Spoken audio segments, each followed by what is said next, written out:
What's good? We are here back with King Joe Challa, and this is the breakdown of Dior.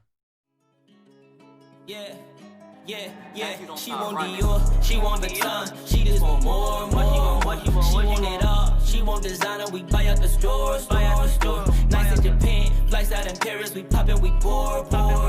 Sit on my lord, she just want. Sit on my lord, she just want. Dior is one of our favorite songs by far, and I'm gonna treat the hook because the hook has this really nice flow. It's got the vibe and that bounce. When you say she wants Dior, she want with you, just want more. You got them triplets. It's a really nice flow. Yeah. It enhances the bounce of the song. The repetition, kind of let it flow. Right. The second thing that I noticed is that you're gonna repeat the last word of your sentence 3 times. It's like the epistrophe of the last word. And that's also a mechanism that really puts you inside the creative room and makes you vibe with it. So the question that I want to make about this is, do you often use repetition and epistrophe in your songs? How do you feel about it? I really don't ever do that, but I feel like it was appropriate for that song, because when I was writing it, like I said, I was in a vibey mood. You feel me? So, I study all kind of music, and I've noticed that it's a lot easier to remember a song when there's repetition in the hook.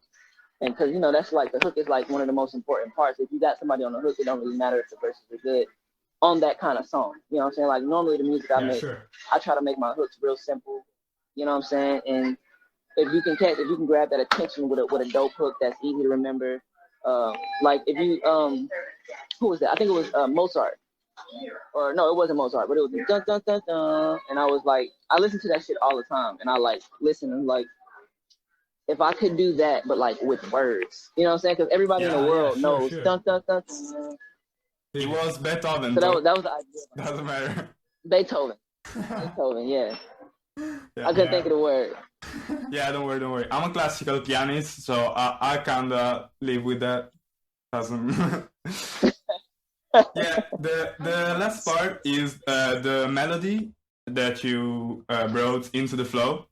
Analyze the partiture and the melody up on the beat, and you're going from a dominant, that is the main note of the scale, that is actually for the fellow producers A sharp minor, and you're going from the dominant to the 7th to the 5th in the last, and it's really a smooth flow.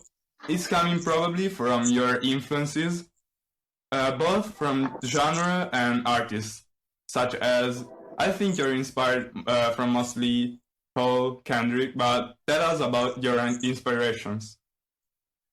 I mean, the inspirations, mostly, I listen to like lyrical hip hop. I listen to like 90s hip hop, you know what I'm saying? Honestly, I don't listen to radio ever. I don't really listen to too many people. Like, I listen to Big L, I listen to battle rap a lot. I listen to Kendrick, I listen to Cole, I listen to JID. I listen to J-Rock, Schoolboy Q, shit like that. I don't normally listen to radio music though. Yeah, it's really felt in your songs, also because of this, I don't know, chill vibe. Like the 7th is a classical chill chord and a classical chill cadence. So this 7th feels like it's getting all the stuff together. It all makes sense when you hit that 7th. Yeah. It's like the quiet after, the calm after the storm. Right. Yeah, definitely. All the flow is like really bouncy, and then you hit that 7th note, like it's okay. Now that it makes sense, it all comes together. Okay, so about the verses, the first verses, like for real, it's impressive, like crazy. Damn, you sent out the lyrics, and I can't even read it with that flow. Like it's crazy. And what I really noticed are, the cross rhyme between the first sentence and the second sentence. So how did you came up with that? Like, she desired everything, designer, diamond rings, desire, designer, then minor league about diamond rings. Like, the cross rhymes are damn crazy. It can be that you freestyle all that shit, man. Like, for real. How do you came up with that? I'm gonna say normally, like, so when I do my verses, I write all the time. Like, I hate freestyling verses. I feel like that's just a lazy way to get a song done. But when it comes to like the verses, I definitely it's second nature to me now that like the internal rhyme schemes and shit like that, because I take pride in like the way that I write when I do like internal rhymes, and I can do like multiple rhymes in one bar. Yeah, bro, the craft is always appreciated. Man, definitely, bro. I think I'm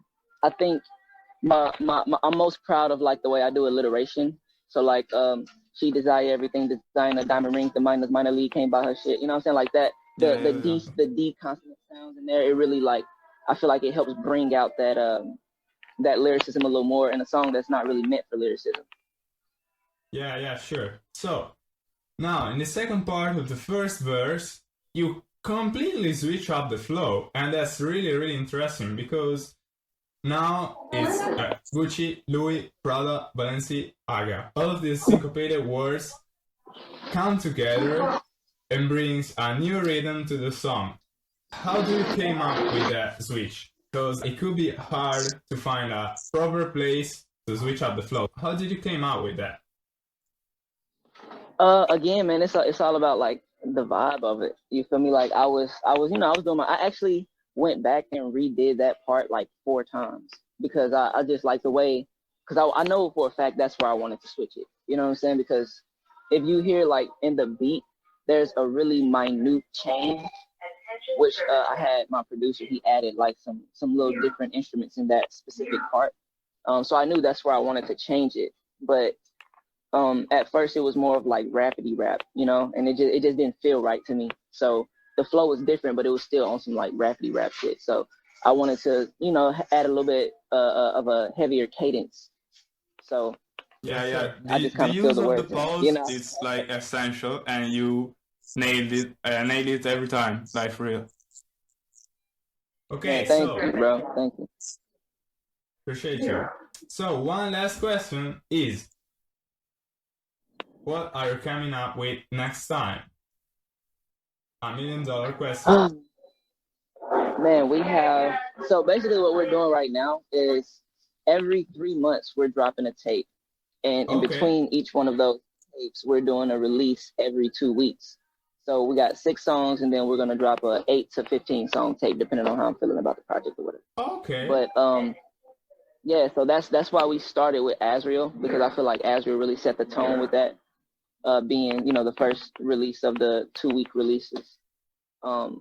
And we got like everything, mind you, we make like fucking 30 songs a month, but every song doesn't deserve to see the light of day. You know what I'm saying? So that's why we decided to do every 2 weeks.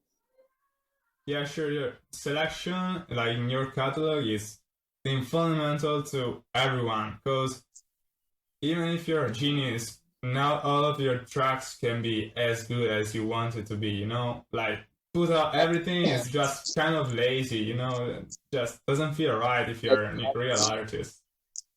So we have to watch out for that tape. And I think that's all from Them Beats and from King Joe. Yeah. She want Dior, she want the ton, she just want more. She want it all, she want designer, we buy out the stores. Nice in Japan, flights out in Paris, we poppin', we pour. Sit on my lord, she just want. Sit on my lord, she just want.